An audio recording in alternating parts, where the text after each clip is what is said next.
Welcome to CSIS Online. The way we bring you events is changing, but we'll still present live analysis and award-winning digital media from our Dracopolis Ideas Lab. All on your time, live or on demand. This is CSIS Online. Good morning, everyone. I'm Dr. Kathleen Hicks. I direct the International Security Program here at CSIS, and I'm so pleased to have joining me this morning the Chief of Staff of the Army, General James McConville. General McConville, welcome to CSIS. Well, thank you, Dr. Hicks. It's great to be here with you. Wonderful. Well, there's so many things we should be talking to you about today, but I know we have a limited amount of your time, and I really want to focus more than anything on the Pacific. And I know you've come from the region relatively recently. The National Defense Strategy is prioritized so-called great power competition, and especially China and Russia. But I think most people, when they think about the Army, they're thinking, obviously, a ground-intensive environment like Europe, and they're not often thinking about the Pacific.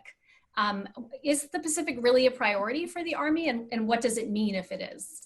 Yeah, historically, we've focused on Europe, but with the National Defense Strategy that puts the Indo-Pacific as the top priority, it's certainly a priority for us. And as we take a look, and having been out in the Pacific, that was my first overseas trip as a chief in September of 2019. I've just did my first trip with COVID out into the region. And when we look at the region, there's great power competition there.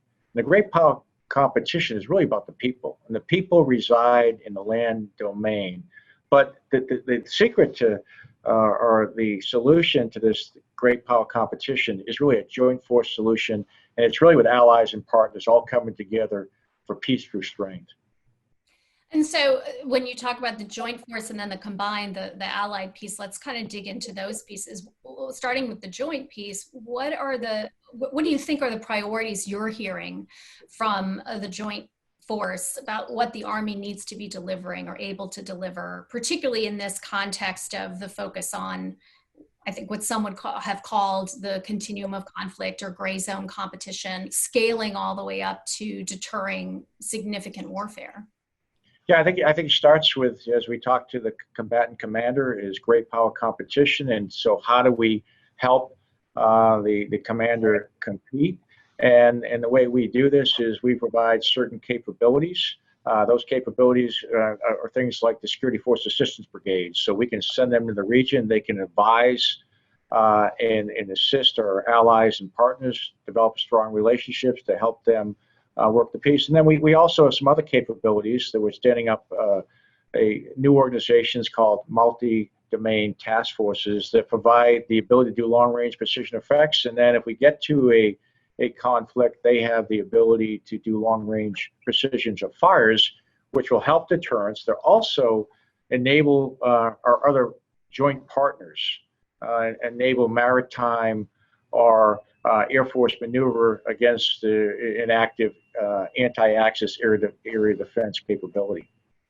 And what's the concept for how those multi-domain task forces would position or operate within the Pacific? Is that settled or something you're still working on? Well, that's something we're still working on as far as the exact positioning. We do have some capability in extremely long-range precision fires that give us certain effects. But that capability, as far as the exact position, is still being determined.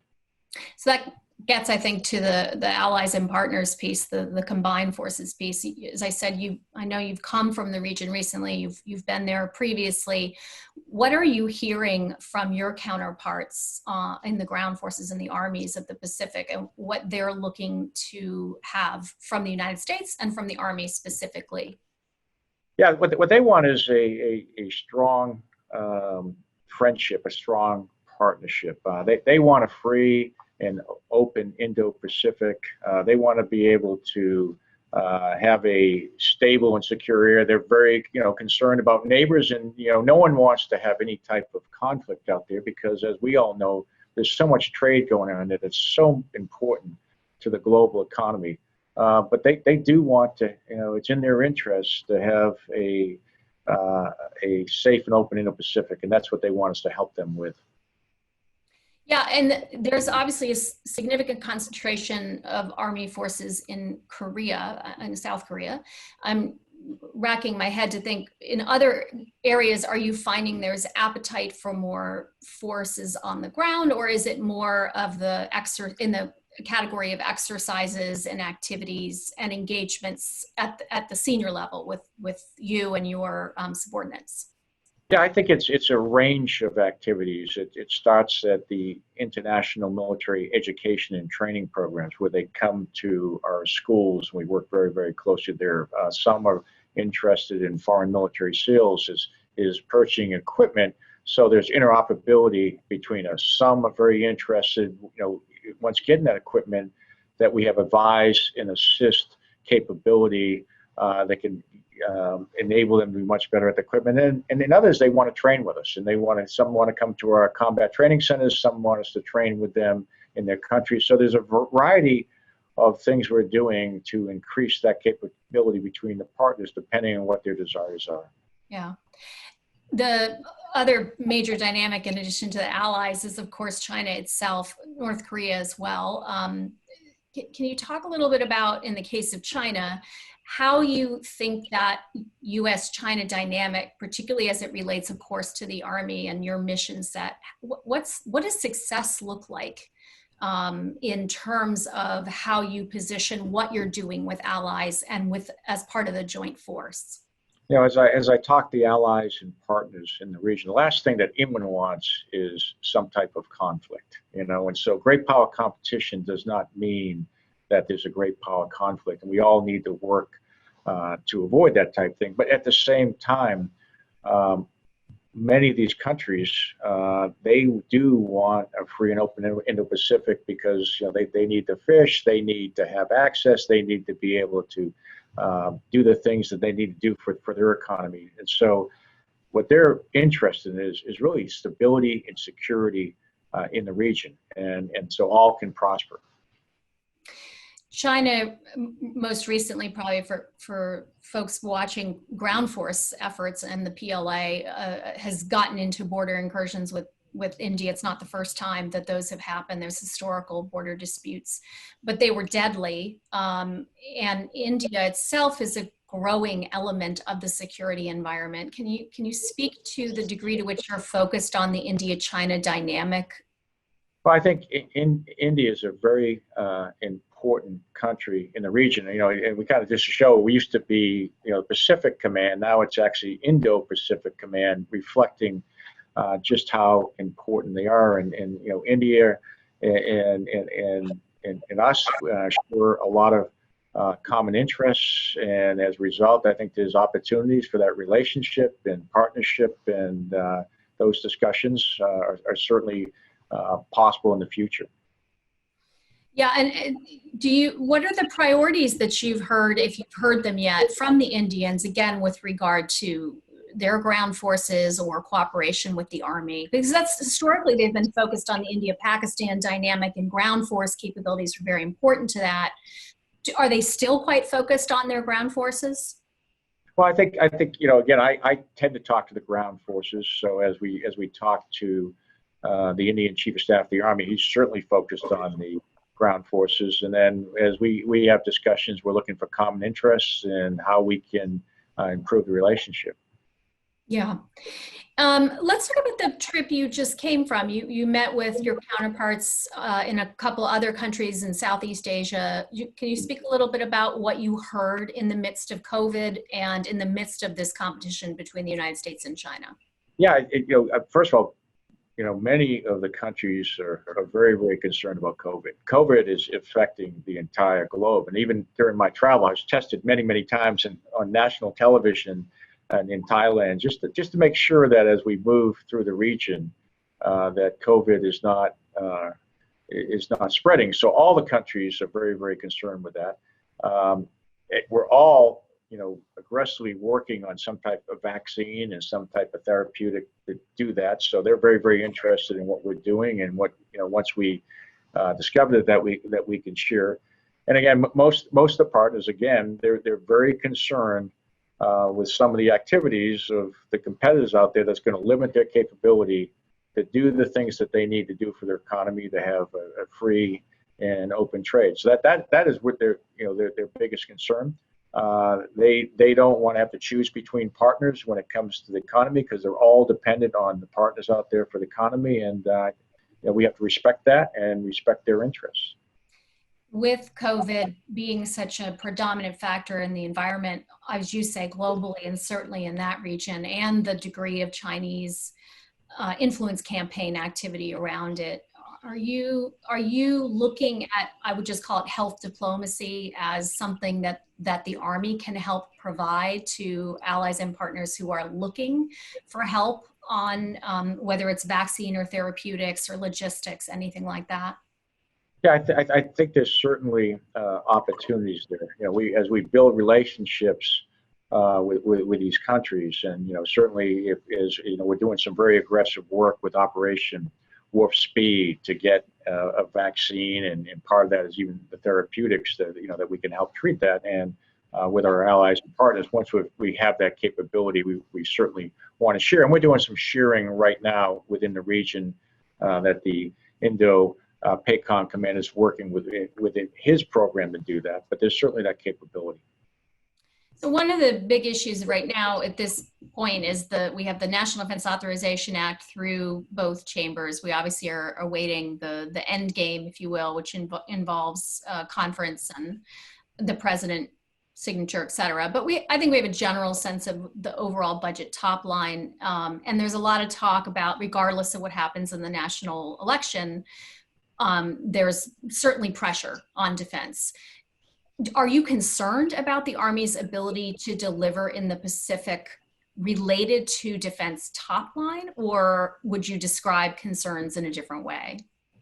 No, we're in a major transformational effort in the United States Army. I suggest that every 40 years we need to transform the Army. We did it in 1940, we did it in 1980, and now we're in 2020.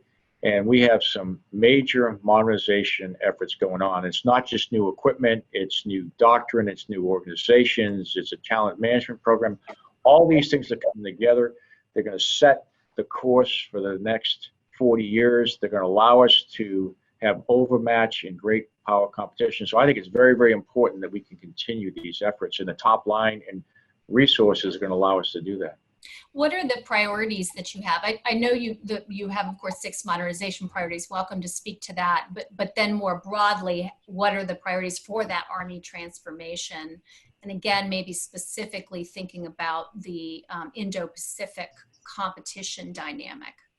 Yeah, when we think about it, because a lot of people think when you talk about transformation and modernization, you're just talking about new equipment. I think it's much more with that. And it really starts with a concept for how we're going to compete and how we're going to fight. And at the joint level, we're coming up, or we're developing or help develop a joint all-domain operations concept that recognizes that in the future, we will be contested in every single domain, on the land, in the sea, in the air, in cyber, and in space. And our contribution that we're developing is a multi-domain operations concept. So that we're working very, very closely with our joint partners to make sure that we're synchronized with our concepts. And then from the concepts, we're developing new units. I mentioned the multi-domain task force that's going to give us long-range precision effects and long-range precision of fires. We're standing up security force assistance brigades so that every COCOM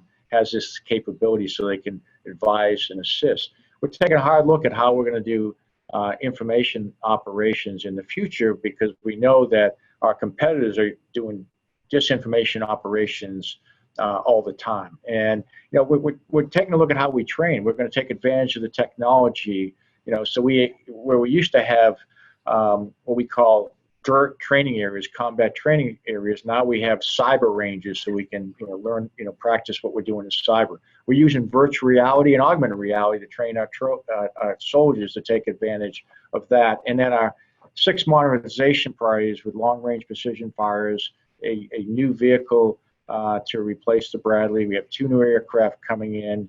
On our network, we're tying all our sensors to shooters together. And then on air and missile defense, we're looking at lasers, we're looking at high-powered microwaves. We're bringing our sensors and shooters together so we can handle any type of threat.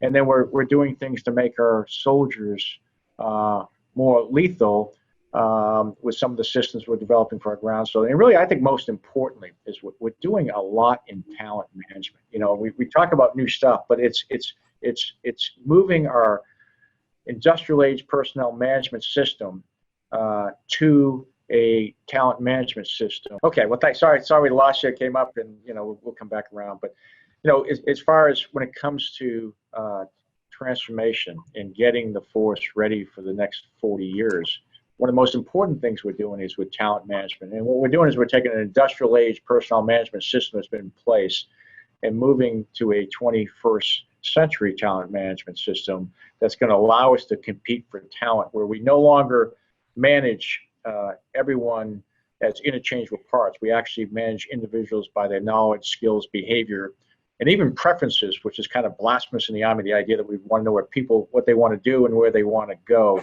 But we think that's very, very important for the future. They'll get the people that we need in the right job at the right place. And so we're moving aggressively ahead in that area. Presumably there are winners and losers in a constrained budget environment. What are the areas where you feel like you can gain more efficiency than you have in the past, or you are deprioritizing to make room for these major pushes, both in funds, but also in the attention of senior leadership? The transformation of human capital takes an enormous amount of attention. What sort of is allowed to maybe just be a little less prioritized right now? Well, one of the things that we're taking a look at is really how we divest, and this can be challenges. You look at some of the systems we have that some would like us to continue to purchase, and we know that I've kind of discussed that we can't buy new old stuff, so to speak. We're going to have to take a look at some of our systems. We can't have everything. And so that's why we have our modernization priorities.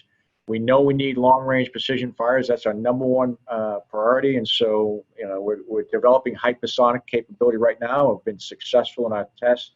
We're going to have mid-range missiles that can sink ships. We think that's very, very important for the anti-access air denial capabilities that we may need to face. And our tactical fires with extended range cannon, we're also increasing that. They have to happen. So some of the things that may be incremental improvements in our current systems, we're not going to be able to invest in, although some would like us to. Let me ask you one more question from me, and then I'll switch over to audience questions. There's been obviously a lot happening inside the United States in the last 6 months, and particularly in light of the Black Lives Matter movement protests, and then the civil military relations elements that were tied up, particularly in the Lafayette Square incident. One could think there are challenges to the U.S. brand overseas. Certainly we have challenges with the brand at home, but you've, as I said, just come from the Indo-Pacific. It's a region we want to have influence in addition to Europe and elsewhere. What's the Army doing to do its part to make sure that the U.S. has a legitimate brand itself, and that it actually can be influential with that brand overseas? Well, I think when it comes to the military, we need to do the right thing the right way in all circumstances. As far as employing regular Army troops, that's only to be done at the absolute last resort. And in this case, we did not deploy regular Army active troops. We need to work very closely with law enforcement, and as we provide best military advice. Even the National Guard should only be employed at the last resort. And I think certainly governors and mayors are taking a look at that. And as we talk to other countries and other militaries, we have that discussion and make sure they understand that the purpose of the United States Army is to protect the nation, not to police the nation. That's what we have law enforcement, and that we should leave policing the nation to law enforcement. Also, I just add also, there have been quite a few diversity initiatives I know that have been brought up by from Secretary Esper and then inside the services. Can you share a little bit about what the Army is doing in this regard? Yeah, absolutely. And first of all, the Army is a very diverse service, and it's not just about diversity. It's really, to me, it's about inclusion. And I think that's, diversity is numbers. We have 20% of our force is African American. That's 200,000 soldiers, very, very important. 14% is Hispanic, again, very, very important. And 18% are women. So that's when you think of 180,000 women, 140,000 Latinos. So what we want to have is inclusion. So we've put together Project Inclusion. We've been working this quite a while, but part of it's talent management, how we compete for a diverse Army, and how we make sure that diversity makes it all the way up the top so people can see that. So we have programs in place for that. But even when it comes to some of the programs, as far as when we look at racism that is in the country, when it comes to social injustice, what are we doing to get after that? We are getting after symbols. You're only allowed to fly certain flags. You can't fly certain flags, things that are divisive. We're taking a look at that. But on the systemic side, how do we make sure that everyone has a fair chance? We did a study on photos. We actually took photos out of our promotion boards because we found out there was some unconscious bias associated with that. For our battalion command assessment program and for our colonel's command assessment program, we do a blind board so people can't see what the person looks like, because we want to make it as fair as possible. And we're putting a lot of systemic procedures and processes in place to really help make sure that everyone has a fair chance in the United States Army. Great. Okay, let me get to the audience questions because we have quite a few here. There's one on the Army's propensity, the questioner would put it, to travel heavy. And the question is, what is the Army vision for ship-to-shore logistics in the Indo-Pacific that doesn't rely upon port access that's exquisite, shall we say? Yeah, I think we have all types of forces. When you look at from light forces to air assault forces to airborne forces to quite heavy forces, and each comes with a logistical trail or tail. And ideally, the lighter you go, the less you have. But it also brings with it less combat power. So what we're doing is tailoring our units and our logistics to cut down the tail. The other thing is how we do logistics. We're taking advantage of a lot of the technologies that play. So additive manufacturing. So you can actually make your own parts. So you don't have to bring a whole bunch of parts. You can make the one that you need.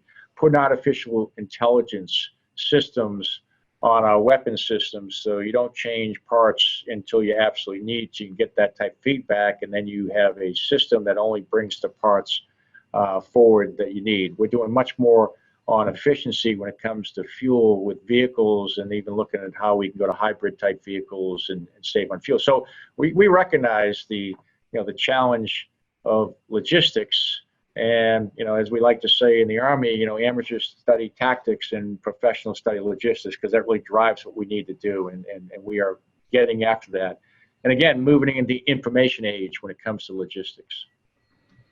Great. I also have a question on India, and it's actually on the Quad, which is the US, India, Australia, and Japan, this concept of the four nations working together. What is your view on how India can contribute to a Quad, or you can broaden it to multilateral approaches with the US to neutralize Chinese influence in the Indo-Pacific?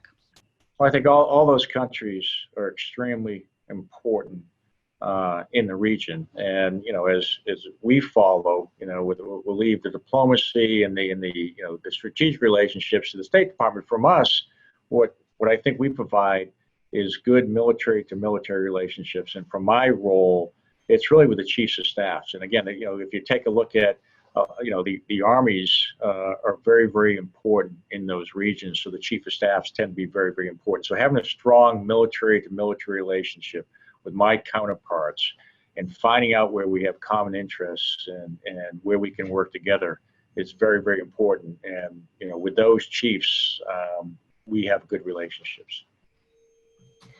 Great. Another Pacific question, this one from Todd South of the Army Times. Could you please discuss your thoughts on stationing or rotational use of Army personnel as it relates to partner nations in the first, second, or third island chain defense model? For example, how critical is it to have U.S. forces inside the first island chain, such as Okinawa, or in partner nations such as Thailand? Well, I think it's very important that we have relationships with the countries inside the first island chain, and we do.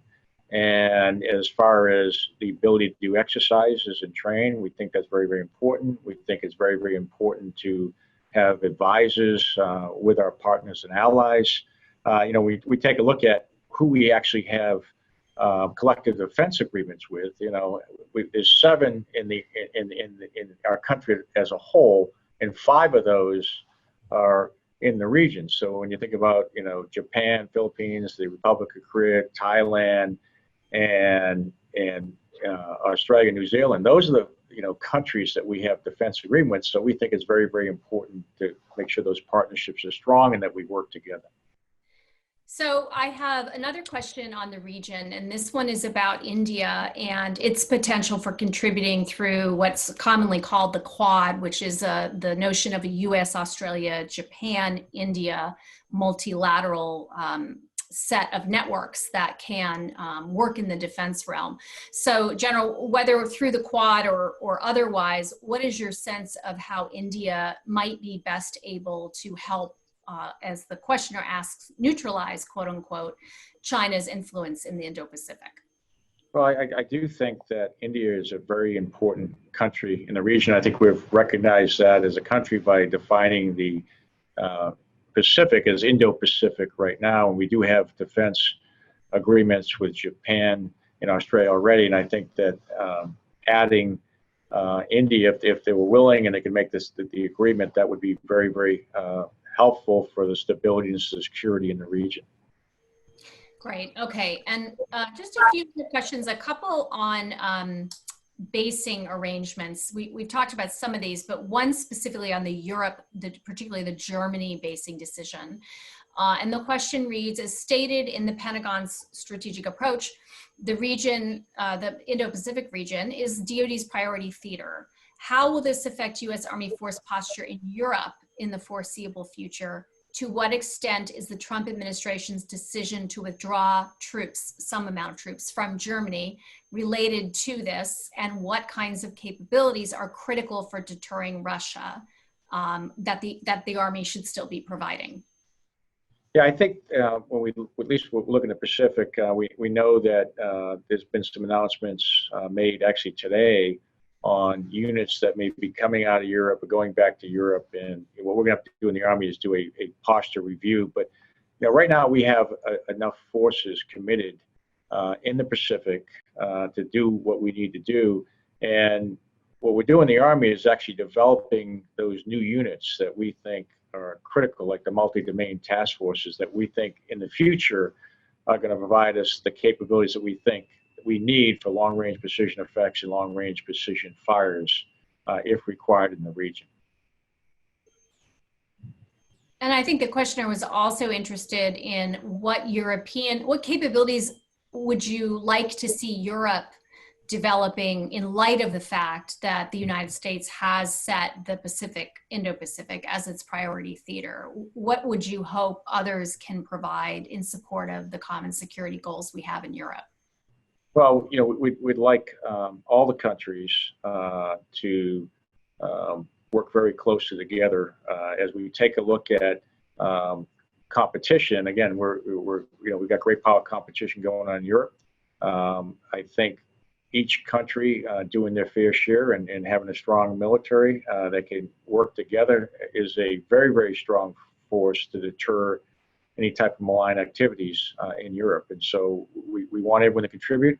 We want the interoperability. One of the things I talked about in the future concept is we're talking about a joint all-domain command and control capability, but really we need to bring the partners into that. As I talk to my European counterparts, they all want to be part of working together, and the command and control capability is very, very important that we are interoperable so we can work together.